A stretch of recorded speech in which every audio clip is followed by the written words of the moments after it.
Hello students, welcome to class. आज हम बात करने जा रहे हैं metal and non metal chapter के मोस्ट इंपॉर्टेंट क्वेश्चन के बारे में जो होंगे एमसीक्यूज। तो आज हम करेंगे ऐसे क्वेश्चन जो आपको एग्जाम में जरूर देखने को मिल सकते हैं। इतने ही इजी क्वेश्चन ही आपको एग्जाम में देखने को मिलेंगे। तो सबसे पहले आपका क्या काम होगा कि जैसे ही हम पहला एमसीक्यू स्टार्ट करते हैं तो वीडियो को पॉज करोगे और सबसे पहले आप उस आंसर को बताओगे और उसके बाद उस आंसर को जैसे हम बताते हैं उसके साथ मैच करके देखोगे कि आपको कितने एमसीक्यू अब तक आते हैं। अब आपके एग्जाम के ये मान के चलो कि 2 महीने रह गए हैं सिर्फ। अब अपनी तैयारी को बूस्ट कर दो। MCQ, extra question, previous year, sample paper सब कुछ निपटा दो जल्दी से जल्दी। और आगे हम इन वीडियोस में प्रीवियस ईयर जो क्वेश्चन पेपर आए हुए हैं साइंस के उनको भी सोल्व करने वाले हैं और ऐसे ही हम सीबीएसई के सैंपल पेपर को भी सोल्व करने जा रहे हैं आगे आने वाली वीडियोस में।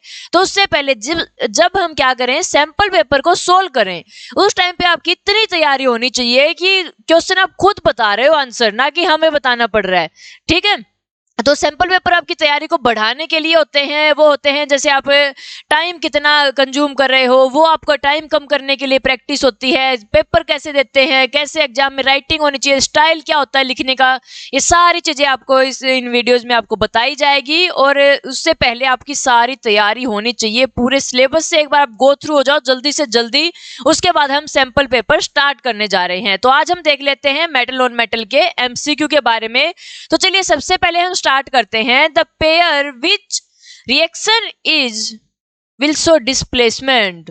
इन जो नीचे आपके क्या दिए हुए हैं, पेयर दिए हुए हैं, ये आपका फर्स्ट चैप्टर के एमसीक्यू में भी आ सकता है। देखिए आप क्या करोगे कि जो 10th की जो केमिस्ट्री है वो ऐसी केमिस्ट्री है जिसमें सारे जो आपके चैप्टर हैं लास्ट में जाके कंबाइन हो जाते हैं, एक दूसरे से रिलेट करने लग जाते हैं। जैसे आप देखोगे कि ये 3rd चैप्टर में भी आपको देखने को मिलेगा, रिएक्टिविटी सीरीज का एक क्वेश्चन है और इसको हम पहले वाले चैप्टर में भी करके आ चुके हैं डिस्प्लेसमेंट रिएक्शन में। तो सारे आपके जो चैप्टर हैं केमिस्ट्री के वो एक दूसरे से रिलेटेड हैं। ऐसे 2nd और 3rd में कुछ आपको ऐसी चीजें देखने को मिलेंगी जो एक दूसरे से बिल्कुल ही रिलेटेड है। तो चलिए बताइए सबसे पहला क्या आंसर होगा।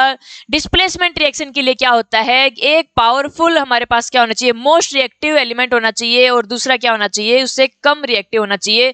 उनके पास क्या होगा, डिस्प्लेसमेंट हो सकती है। देखिए NaCl सॉल्यूशन है और कॉपर एलिमेंट मेटल के साथ क्या करवाया गया है, इसकी रिएक्शन करवाएगी। तो क्या कॉपर इतना पावरफुल है कि वो सोडियम को अपनी जगह से हटा देगा? बिल्कुल भी नहीं। रिएक्टिविटी सीरीज में बहुत नीचे लाई करता है और सोडियम बहुत सबसे ऊपर ही लाई करता है। ठीक है, और आगे आपका AgNO3। AgNO3 क्या होता है, सिल्वर नाइट्रेट। सिल्वर नाइट्रेट क्या करेगा, प्लस में हम क्या कर रहे हैं, कॉपर के साथ रिएक्शन करवा रहे हैं। तो आप देखोगे कि रिएक्टिविटी सीरीज में जो सिल्वर है वो कॉपर से नीचे लाई करता है, यानी कि हम कह सकते हैं जो कॉपर है वो सिल्वर से ज्यादा रिएक्टिव है। तो ये मोस्ट पावरफुल है भाई, पावरफुल का जमाना है आजकल।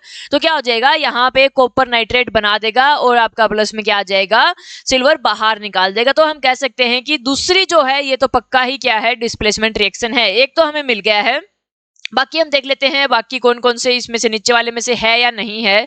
देखिए Al2SO4 3 एल्यूमिनियम है, हमें SO4 लगा हुआ है, नाइट्रेट लगा, उससे कोई लेना देना नहीं है। हमें देखना है ये एल्यूमिनियम है और एल्यूमिनियम के प्लस में हम क्या करवा रहे हैं, मैग्नीशियम के साथ इसकी क्या करवा रहे हैं, रिएक्शन करवा रहे हैं। तो क्या मैग्नीशियम इतना पावरफुल है वो एल्यूमिनियम को अपनी जगह से हटा देगा? बिल्कुल भी नहीं।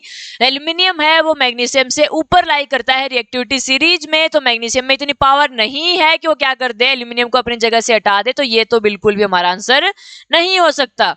तो नीचे हम देख लेते हैं कि zinc sulphate and iron metal. अब वही यहाँ पे बात आ जाती है कि जो आयरन मेटल है वो क्या है, जिंक सल्फेट से नीचे लाई करती है, यानी कि कम रिएक्टिव है, लेस रिएक्टिव है। तो ये भी आपका आंसर नहीं हो सकता। तो यानी हम कह सकते हैं 2nd ओनली इसका क्या आ जाएगा, आंसर आ जाएगा। आप देख सकते हो 2021 में क्या आया हुआ है, प्रीवियस ईयर क्वेश्चन पेपर में आया हुआ है। ठीक है, आगे देख लीजिए 2020 में जो आया हुआ है सैंपल, सॉरी प्रीवियस ईयर में आया हुआ है, क्या है, compound obtained on reaction of iron. Iron की रिएक्शन हो रही है किसके साथ, स्टीम के साथ, यानी कि वाटर के साथ ही इन गैसियस स्टेट ये रिएक्शन हो रही है। तो क्या चीज यहाँ पे प्रोड्यूस होती है, ये क्वेश्चन दूसरे तरीके से भी आ सकता है। दोनों मैं आपको बता देती हूँ किस किस तरीके से आ सकता है। एक तो क्वेश्चन पूछेगा कि आयरन की रिएक्शन वाटर के साथ होती है तो क्या बनता है, तो आपका बनता है Fe3O4। Fe3O4 यहाँ पे बनता है और H2 यहाँ पे हाइड्रोजन गैस है वो बाहर निकल जाती है।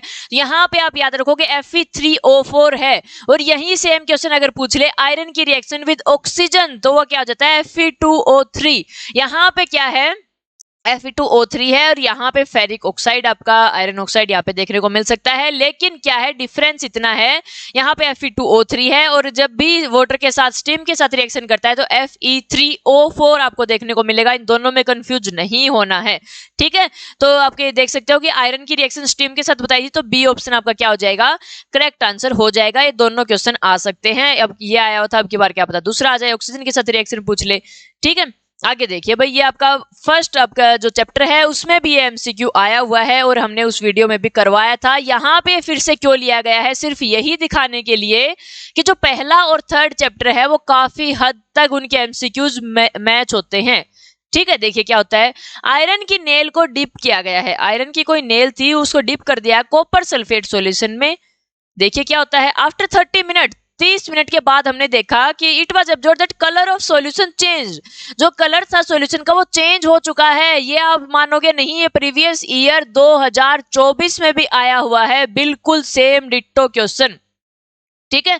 तो देखिए क्या होता है, जो आयरन है वो क्या होगा, डिस्प्लेसमेंट रिएक्शन शो कर रहा है, सीधी सी बात है। आयरन है कॉपर से ज्यादा रिएक्टिव है तो क्या हो जाएगा, इसको डिस्प्लेस करके FeSO4 बना देगा और प्लस में क्या हो जाएगा, कॉपर यहाँ पे आ जाता है।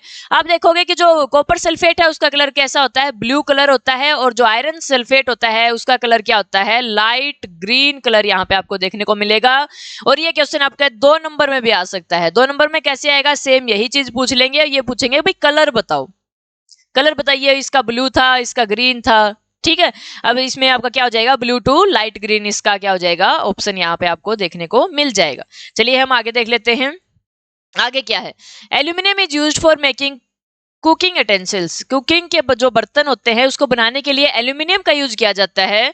Which of following properties of aluminium are responsible for the same, जो एल्यूमिनियम की कौन सी ऐसी प्रॉपर्टीज हैं जो उसको खाने के बर्तन बनाने के लिए वो यूज किया जाता है। देखिए हमें पता है कि मेटल है और मेटल क्या है, एल्यूमिनियम गुड कंडक्टर होते हैं दोनों चीज के, इलेक्ट्रिसिटी एंड हीट के। तो यहाँ पे हम देखेंगे कि कौन सी चीज ज्यादा जरूरत पड़ती है, गैस के ऊपर हम रखते हैं एल्यूमिनियम के बर्तन को तो क्या वहां से इलेक्ट्रिसिटी कंडक्ट करता है, ये नहीं, क्या कंडक्ट करता है, थर्मल यानी कि हीट, थर्मल कंडक्टिविटी है वहां पे इसकी। तो हम कह सकते हैं इसकी गुड थर्मल कंडक्टिविटी है। दूसरी इलेक्ट्रिकल कंडक्टिविटी की हमें ज्यादा जरूरत पड़ती नहीं है। आप देखोगे कि जो इंडक्शन होता है, इलेक्ट्रिक इंडक्शन होता है, वहां पे आप देखोगे कि जो आपकी बर्तन होते हैं उसके ऊपर यूज करने वाले वो होते हैं स्टील के बर्तन होते हैं, ठीक है। वहां पे एल्यूमिनियम के बर्तन को हम यूज नहीं कर सकते क्योंकि वहां पे हम मानते हैं कि एल्यूमिनियम गुड इलेक्ट्रिसिटी कंडक्ट नहीं करता है, ठीक है। तो यहाँ पे सिर्फ यूटेंसिल बनाने के लिए हमें क्या मानते हैं कि भाई हीट का कंडक्ट होना जरूरी है। डायरेक्ट हम ऐसे तार थोड़ी ना लगा रहे हैं उसके अंदर, भाई इलेक्ट्रिसिटी चली जाए इसके अंदर करंट चला जाए तो हमारा खाना बन जाएगा, ठीक है। तो वहां पे थर्मल की हमें जरूरत पड़ती है। इलेक्ट्रिक इंडक्शन में भी आप देखोगे कि एक प्लेट होती है वो गर्म होती है पहले, उस गर्म से क्या होता है स्टील के बर्तन में जल्दी वो कैच कर लेता है, इसी वजह से उसमें स्टील के बर्तन ज्यादा यूज किए जाते हैं, ठीक है। डक्टिलिटी क्या होता है, डक्टिलिटी तो एक वायर के रूप में, बर्तन बनाने के लिए वायर की थोड़ी जरूरत पड़ती है हमें, इसमें तो सीट होता है, मेलिएबिलिटी होता तो हम मान लेते।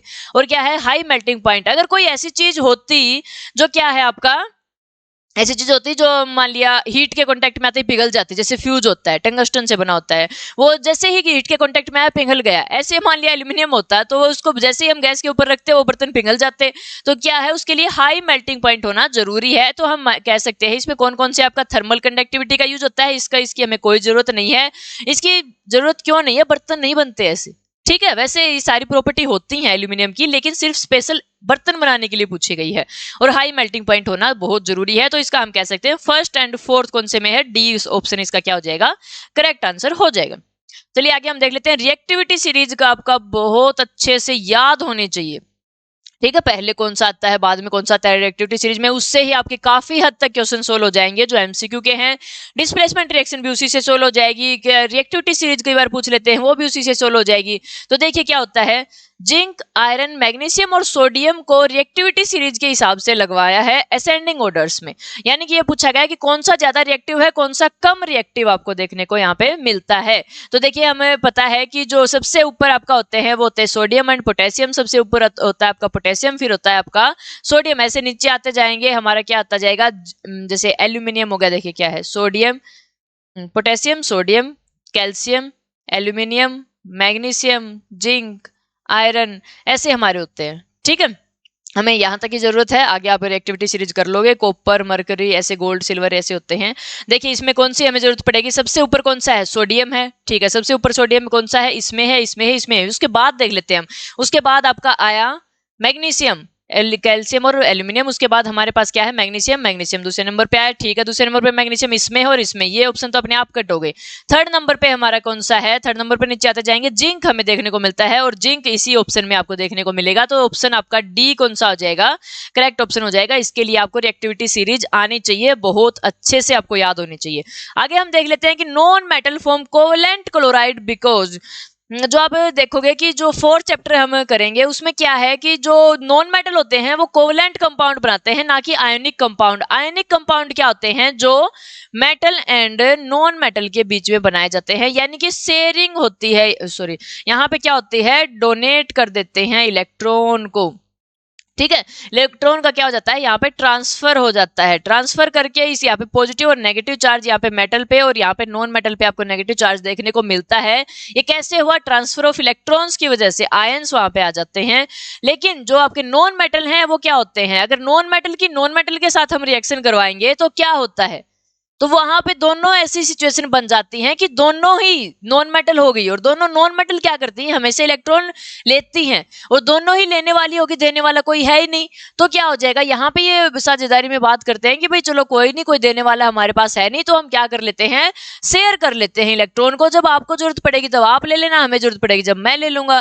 तो जो क्या होते हैं आपके, जैसे आपके कोई भी नॉन मेटल लगा लो, जैसे हाइड्रोजन हमने लगा लिया और जैसे आपके कार्बन लगा लो, कार्बन का जो क्लोराइड है, कार्बन का क्लोराइड है वो कैसे बनता है, वो शेयरिंग से बनता है और यहाँ पे कार्बन टेट्राक्लोराइड आपका बन जाता है। ठीक है, तो क्या होगा, they can share electron with chloride. क्यों बनाते हैं, जहां भी कोवलेंट आपका कंपाउंड आ जाए, कोवलेंट में आपको क्या करना है, शेयर करना है। और आयनिक जहां भी आ जाए, आयनिक की जहां भी बात आ गई, आयनिक का मतलब क्या होता है, वो ट्रांसफर कर रहे हैं इलेक्ट्रॉन का। अब हमारा उससे कोई लेना देना नहीं है, हमारी कोई शेयरिंग नहीं है उन इलेक्ट्रॉन में, हमने तो डोनेट कर दिए हैं, हमने ट्रांसफर कर दिए हैं। लेकिन जो कोवलेंट होता है उसमें हमारी भी क्या रहेगी, शेयरिंग यहाँ पे आपको देखने को मिलेगी। ठीक है, तो ऑप्शन बी इसका क्या हो जाएगा, करेक्ट हो जाएगा। आगे हम देखते हैं कि aluminium oxide plus NaOH plus give rise to H2O और प्लस हमें बताना है कि क्या ये देगा। जैसे आप देखोगे कि प्रीवियस ईयर में भी आपका एक क्वेश्चन आया हुआ है 2024 में ही, वहां पे क्या पूछा गया है, जिंक के बारे में पूछा गया है। क्वेश्चन कुछ ज्यादा लंबा चौड़ा नहीं है, ये पूछा गया है कि जिंक और जो एल्यूमिनियम होते हैं वो कैसे ऑक्साइड होते हैं, बेसिक होते हैं, एसिडिक होते हैं, क्या होते हैं, एम्फोटेरिक ऑक्साइड होते हैं, हमें पता है ना। कैसे ऑक्साइड होते हैं, एम्फोटेरिक ऑक्साइड ही होते हैं। और एम्फोटेरिक ऑक्साइड की हम क्या करवाते हैं, ये रिएक्शन है आपके एनसीईआरटी में, जहां पे जिंक और एल्यूमिनियम की एसिड के साथ और बेस के साथ दोनों के साथ रिएक्शन दी हुई है। और एम्फोटेरिक ऑक्साइड ऐसे ही ऑक्साइड होते हैं जो एसिड के साथ भी रिएक्शन कर लेते हैं और बेस के साथ भी रिएक्शन कर लेते हैं। ठीक है, यहाँ पे हम क्या करवा रहे हैं, एल्यूमिनियम ऑक्साइड की रिएक्शन करवाई किसके साथ, सोडियम हाइड्रोक्साइड, यानी कि बेस के साथ हम रिएक्शन करवाते हैं। तो क्या बनता है, मतलब सोडियम एल्यूमिनेट यहाँ पे बनता है। सोडियम एल्यूमिनेट का फॉर्मूला क्या होता है, NaAlO2। ठीक है, ये आपका क्या मिल जाएगा, सोडियम एल्यूमिनेट का फॉर्मूला आपको देखने को मिल जाता है। ऐसे ही क्या होता है, सोडियम जिंकेट एक बनता है, जब क्या होता है, जिंक सोडियम हाइड्रोक्साइड के साथ रिएक्शन करवाता है तब वो आपको देखने को मिलेगा। वो हम नेक्स्ट वीडियो में करेंगे, आपके प्रीवियस ईयर के जब भी हम एमसीक्यू करेंगे उस टाइम पे। ठीक है, तो इसमें आप याद रखोगे कि फॉर्मूला इसका होता है NaAlO2। देखिए हम नेक्स्ट कर लेते हैं, which of following are not ionic compound. अभी अभी हम करके आए थे कि कोवलेंट कंपाउंड कैसे बनते हैं, जिसमें दोनों नॉन मेटल हो, एक मेटल और एक नॉन मेटल होती है, वहां पे आयनिक कंपाउंड होते हैं। और जिसमें दोनों ही नॉन मेटल हो तो वहां पे क्या होता है, शेयरिंग होती है इलेक्ट्रॉन्स की, और क्या होते हैं वो कोवलेंट कंपाउंड होते हैं। यानी कि नॉट आयनिक लिखा हुआ है तो कोवलेंट ही हमारे पास पूछ रहा है ये। तो देख लीजिए आप, कोई भी मेटल और नॉन मेटल नहीं होनी चाहिए, सिर्फ नॉन मेटल और नॉन मेटल होनी चाहिए। सोडियम पोटेशियम क्या है, मेटल है, क्लोरीन क्या है, नॉन मेटल है, तो ये तो आपका हो ही नहीं सकता है, आयनिक कंपाउंड हो गया। ऐसे ही हाइड्रोजन क्या है, नॉन मेटल है, और क्लोरीन क्या है, नॉन मेटल है, तो ये आपका एक ऑप्शन हो सकता है, बी ऑप्शन। और तीसरा हम देख लेते हैं, अभी अभी हम एग्जांपल ही करके आए थे, ये तो जैसे कार्बन क्या है, नॉन मेटल है, क्लोरीन क्या है, नॉन मेटल है, तो नॉन मेटल में क्या बनता है, कोवलेंट कंपाउंड बनता है, ये भी ठीक है। सोडियम देखिए क्या है, सोडियम आपकी मेटल और क्लोरीन क्या है, नॉन मेटल, तो ये भी आपका नहीं हो सकता। ये क्या है, आयनिक कंपाउंड है। तो ऑप्शन हम देख लेते हैं बी एंड जो आपका सेकंड और थर्ड है वो ठीक हो जाएगा। सेकंड और थर्ड किसमें देखने को मिल रहा है, आपका बी ऑप्शन आपका क्या हो जाएगा, करेक्ट यहाँ पे हो जाता है। अब एक चीज आप हमेशा याद रखोगे, जब भी आपके पेपर में क्या करते हो, एमसीक्यू करते हो, उस टाइम पे क्वेश्चन को बड़े ध्यान से समझना है, बड़े ध्यान से पढ़ना है, यानी कि ठीक है। देखिए कई बार क्या होता है, which of following are not ionic compound, not ionic यहाँ पे नोट दिया हुआ है। इस नोट को जैसे ही आप पढ़ोगे उसी टाइम पे पेन से अंडरलाइन जरूर करोगे, क्योंकि जैसे ही हम नीचे आंसर देने जाते हैं जल्दबाजी में क्या होता है, हम नोट को भूल जाते हैं। हमें यह लगता है कि आयनिक कंपाउंड के बारे में पूछा गया, फिर तो हम ऑप्शन पहला और फोर्थ ठीक कर देंगे, ऑप्शन हमारा गलत हो जाएगा। फिर आगे देखते हो, ओहो आता आता क्वेश्चन गलत हो गया, आते आते क्वेश्चन हमें गलत नहीं करने। जो क्वेश्चन नहीं आता उसका तो कोई अफसोस ही नहीं है, वो गलत हो गया तो हो गया, लेकिन जो क्वेश्चन आता था वो हमने गलत कर दिया, वो हमारा अफसोस बहुत लंबा हो जाता है। ठीक है, तो यहां पे जहां भी करेक्ट इनकरेक्ट आ जाए स्टेटमेंट में, नोट आ जाए, तो उनको क्या कर लोगे, पहले ही अंडरलाइन कर लोगे ताकि आपको ध्यान रहे। और ऑप्शन आंसर देने से पहले एक बार क्वेश्चन नोट वाले एक बार फिर से पढ़ोगे, नोट था, करेक्ट था, इनकरेक्ट था, क्या था। ठीक है, आते आते क्वेश्चन हम गलत नहीं करेंगे। अब देख लीजिए आपका लास्ट क्वेश्चन बचता है, thermite welding a mixture of, thermite जो रिएक्शन है वो आपके बड़े क्वेश्चन में भी आ सकती है 3 नंबर में। ठीक है, थर्माइट रिएक्शन पूछ लेंगे क्या होती है, किस किस से इसकी रिएक्शन बताइए कैसे होते हैं, और ये एमसीक्यू में भी पूछा जा सकता है, कई तरीके से इस क्वेश्चन को पूछा जा सकता है। देखिए थर्माइट वेल्डिंग एक प्रोसेस है जो मिक्सचर होता है, 2 चीजों का पूछा है। Is ignited with a burning magnesium ribbon which produce molten iron metal as large amount of heat is evolve. ये पूछा गया है कि मतलब जो एक जब भी वो करते हैं, वेल्डिंग के काम आते हैं, जब भी हम वेल्डिंग करते हैं तो उस टाइम पे आयरन मेटल है वो मोल्टन स्टेट में मिलता है, पिघली हुई अवस्था में मिलता है, और बहुत ज्यादा हीट वहां से आपको देखने को मिलेगी। जब भी वेल्डिंग करते हैं, जैसे वो चश्मा पहन के रखते हो, आग सी वहां से निकलती रहती है, तो क्या है, आयरन को क्या मिलता है वहां पे, मोल्टन स्टेट में मिलता है, और बहुत ज्यादा हीट वहां पे बनती है। हीट ज्यादा है तभी तो एक दूसरी चीजों को जोड़ेगा वो। ठीक है, तो हमें पूछा गया कि रिएक्शन किस किस के बीच में होता है। रिएक्शन होती है आपकी Fe2O3 प्लस एल्यूमिनियम के पाउडर के साथ। देखिए अब क्या होगा, हम देख लेते हैं कि आयरन ऑक्साइड और एल्यूमिनियम पाउडर हमें इतना पता है, आयरन क्लोराइड तो हो ही नहीं सकता, आयरन सल्फाइड भी नहीं हो सकता, सल्फेट भी नहीं हो सकता, क्या है, ऑक्साइड ही यहाँ पे आपको देखने को मिलेगा। लेकिन ऑक्साइड कैसा, आयरन आपको पता है कि आयरन 2 फॉर्म में हमें देखने को मिलता है, F2 पॉजिटिव और F3 पॉजिटिव में हमें क्या मिलेगा, देखने को आयरन मिल सकता है। तो यहाँ पे 3 वाला यूज हो रहा है, 2 वाला यूज हो रहा है। देखिए आप खुद ही बता दोगे ये आयरन ऑक्साइड बना कैसे, कैसे बना, क्योंकि यहाँ पे क्या हुआ होगा, आयरन और ऑक्सीजन में क्रॉस मल्टीप्लाई हुई होगी, थर्ड आप 9th क्लास में पढ़ के आए होगे 3rd चैप्टर में। तो यहाँ इसके जो आपके मतलब आयन थे वो इसके पास आए हैं, और इसके आयन इसके पास गए हैं। इसके ऊपर कितना आयन है, 3 आयन है, तो 3 वाला यहाँ पे यूज हुआ है, तो हम कह सकते हैं कि फर्स्ट ऑप्शन करेक्ट हो जाएगा। Iron 3 oxide and aluminium powder का क्या हो जाता है, मिक्सचर यहाँ पे आपको देखने को मिल सकता है। देखिए एक और क्वेश्चन है आपका, amalgam is an alloy of, important question है, जो एमलगम होता है वो किसका अलॉय होता है। याद आपको रखना है कि जो मरकरी जो मेटल है, ये फैक्चुअल चीजें हैं, आपको याद रखनी पड़ेंगी। जो मरकरी है वो किसी दूसरी मेटल के साथ उसको मिला दिया जाता है, तो उस अलॉय को हम बोलते हैं एमलगम। ठीक है, जैसे मरकरी को मिला दिया जाता है टिन के साथ, जिंक के साथ, और उसको क्या करवा दिया जाता है, और मतलब जैसे वो होते हैं ना, टीथ में फिलिंग की जाती है ना, दांत को जैसे बोलते हैं दांत भरवाया मैंने, दांत क्या होता है, अंदर से कीड़ा वगैरह लगने से क्या होता है, खाली हो जाते हैं, खोखले हो जाते हैं। उस टाइम पे जो दांत के अंदर क्या डाल देते हैं, अमलगम डाल देते हैं, मरकरी का अलग अलग मेटल के साथ, जैसे सिल्वर, टिन और जिंक के साथ क्या करवा देंगे, एक अलॉय बनवा देंगे, और उस अलॉय को क्या कर देंगे, दांत में फिल कर देंगे, तो वो होता है मरकरी का अमलगम। ठीक है, आई होप आपको ये सारे क्वेश्चन अच्छे से समझ में आए होंगे। बहुत इंपॉर्टेंट ये क्वेश्चन है, और सारे लगभग प्रीवियस ईयर में आपको देखने को ये मिले थे। ठीक है, तो इनको हल्के में नहीं लेना है, अच्छे से हम इनका रिवीजन करते रहेंगे, और आगे आने वाले वीडियोज में हम खूब sample paper, extra question, previous year सब कुछ हम करेंगे। ठीक है, तो जुड़े रहिए, मिलते हैं आपसे नेक्स्ट वीडियो में।